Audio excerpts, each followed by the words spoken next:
নমস্কার বন্ধুরা, আশা করি আপনারা সকলেই খুব ভালো আছেন, সুস্থ আছেন।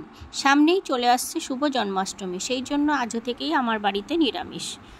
আজকে শনিবারে নিরামিষ মেনুতে রয়েছে আমার ঘুগনির মটর কড়াই দিয়ে পনির আলুর তরকারি।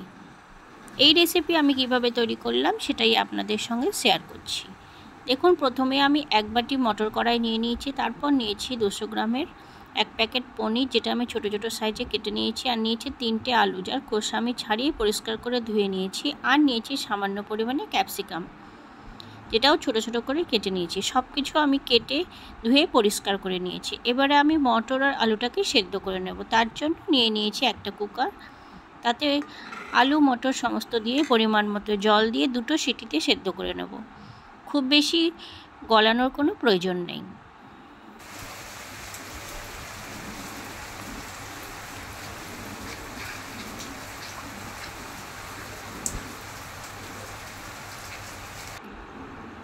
তারপর সেদ্ধ করা হয়ে গেলে আমি উনুনে কড়াই চাপিয়ে দিলাম, তাতে দিয়ে দিচ্ছি পরিমাণ মতো সর্ষের তেল। তেলটা ভালো করে গরম করে নিয়ে প্রথমে আমি পনিরগুলো ভেজে নেব। তেলটা গরম হয়ে গেছে, এখন আমি কেটে রাখা সমস্ত পনিরের টুকরোগুলো দিয়ে দিলাম, দিয়ে হালকা লালচে করে আমি ভেজে নেব। ভেজে নিয়ে আমি পনিরগুলো শুকনো রেখে দেব না, একটা বাটিতে জলে সামান্য নুন দিয়ে সেই জলে আমি পনিরগুলো তুলে রাখবো। আপনারা অবশ্যই পনির ভাজবার পর শুকনো রেখে দেবেন না, অবশ্যই একটা বাটিতে জল নিয়ে এইভাবে তার মধ্যে পনিরগুলো তুলে রাখবেন। তাহলে পনির রান্নার পরেও শক্ত হয়ে যাবে না, সুন্দর নরম থাকবে। পনির শুকনো রাখলে একদম শক্ত হয়ে যায়। তারপর নিয়ে নিয়েছি আমি 1.5 ইঞ্চি পরিমাণে আদা, সেটাকে আমি বেটে নিয়েছি। তাতে দিয়ে দেবো এবারে গুঁড়ো মশলা। প্রথমেই দিয়ে দিলাম হলুদ গুঁড়ো, তারপর দিয়ে দিচ্ছি কাশ্মীরি লঙ্কার গুঁড়ো, দিয়ে দিলাম ছোটো চামচের 1 চামচ জিরে গুঁড়ো আর 1 চামচ ধনে গুঁড়ো। সমস্ত শুকনো মশলাগুলো আমি সামান্য জল দিয়ে ভালো করে মিশিয়ে নেব। তারপর ফোড়নে জিরে দিয়ে দিয়েছিলাম, সেটা ভাজা হয়ে গেলে তাতে আমি সমস্ত মিশিয়ে রাখা মশলাটা দিয়ে দিলাম।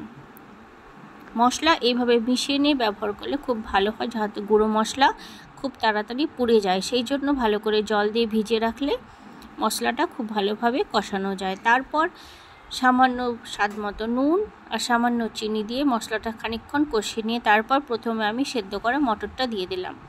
মটরটা 2-3 মিনিট মতো ভালো করে কষিয়ে নিয়ে তারপর দিয়ে দেবো সেদ্ধ করে রাখা আলু। আলুটা আমি মিডিয়াম সেদ্ধ করেছিলাম, 2টো সিটিতে আমার পুরো আলু সেদ্ধ হয়নি, যেহেতু আমি গোটা গোটা সেদ্ধ করেছিলাম। তারপর দেখুন, আলুগুলো ঠান্ডা হয়ে গেলে ছোটো ছোটো করে কেটে নিয়েছি। তারপর সমস্ত আলুগুলো আমি মশলার মধ্যে দিয়ে দিলাম। তারপর মটর আলুগুলো সমস্ত ভালোভাবে খানিকক্ষণ কষিয়ে নেব। তার সাথে দিয়ে দিচ্ছি 2টো চেরা কাঁচা লঙ্কার ক্যাপসিকাম কুচি, দিয়ে ভালোভাবে সমস্ত কিছু কষিয়ে নিয়ে তারপর দিয়ে দিচ্ছি 2 থেকে 3 চামচ মতো টমেটো সস, দিয়ে আরও ভালো করে খানিকক্ষণ কষিয়ে নেব, যতক্ষণ না পর্যন্ত মশলাটা ভালোভাবে শুকনো হয়ে যায় আর খুব সুন্দর একটা গন্ধ বের হয়, ততক্ষণ পর্যন্ত সমস্ত কিছু ভালো করে কষিয়ে নিয়ে তারপর দিয়ে দেব ভেজে রাখা পনিরটা অবশ্যই আমি জলটা ঝরিয়ে নিয়েছিলাম। পনিরটা দেওয়ার পরেও আরও খানিকক্ষণ ভালো করে কষিয়ে নেব।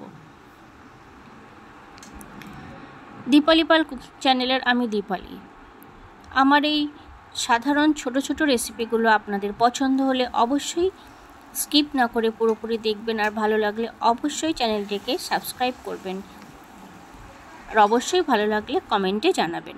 তারপর ধনেপাতা কুচি দিয়ে ভালো করে মিশিয়ে নিয়ে দিয়ে দিলাম পরিমাণ মতো জল। জলটা আমি একটু বেশি দিয়েছি, যেহেতু আমরা এই রেসিপিটা ভাতের সাথে রুটি পরোটা সব কিছুর সাথেই সার্ভ করা যায়, সেই জন্য আমি জলটা একটু বেশি পরিমাণে দিলাম, কারণ সেদ্ধ করা আলু ফুটলে অনেকটা শুকিয়ে আসবে। তারপর এইভাবে ফুটিয়ে নিয়ে একটা পাত্রে নামিয়ে নিয়েছি। তৈরি হয়ে গেল আজকের রেসিপি পনির মটরের নিরামিষ তরকারি।